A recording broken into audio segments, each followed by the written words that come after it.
ആദ്യ ബഹിരാകാശ യാത്ര നടത്തിയ ഏക ഇന്ത്യക്കാരനാണ് രാകേഷ് ശർമ്മ. 1984 സോവിയറ്റ് യൂണിയന്റെ സോയൂസ് 11 പേടകത്തിലായിരുന്നു അന്ന് രാകേഷ് ശർമ്മ ബഹിരാകാശത്തേക്ക് കുതിച്ചത്. 4 പതിറ്റാണ്ടുകൾക്കു ശേഷം ബഹിരാകാശത്തേക്ക് കുതിക്കുന്ന രണ്ടാമത്തെ ഭാരതീയനായി മാറുകയാണ് ശുഭാൻശു ശുക്ല. ഉത്തർപ്രദേശിലെ ലക്നൗ സ്വദേശിയായ വ്യോമസേന ഗ്രൂപ്പ് ക്യാപ്റ്റനാണ് ഇദ്ദേഹം. മനുഷ്യനെ ബഹിരാകാശത്തേക്ക് അയക്കാൻ ലക്ഷ്യമിട്ടിട്ടുള്ള ISROയുടെ ഗഗൻയാൻ ദൗത്യത്തിന്റെ കമാൻഡറാണ് ശുഭാൻശു ശുക്ല.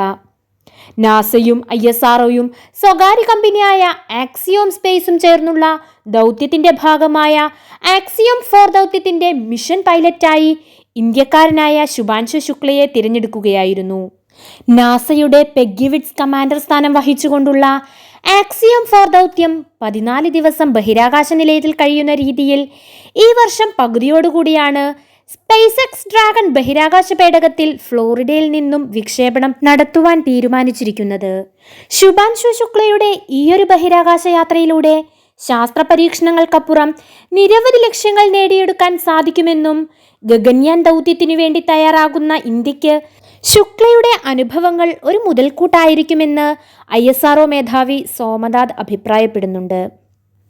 ആക്സിയം 4 എന്ന ദൗത്യത്തിലൂടെ പ്രധാനമായും ഇന്ത്യ ലക്ഷ്യമിടുന്നത് ഗഗൻയാൻ ദൗത്യത്തിനു വേണ്ടിയുള്ള അനുഭവ പരിചയം നേടിയെടുക്കുക എന്നത് തന്നെയാണ്.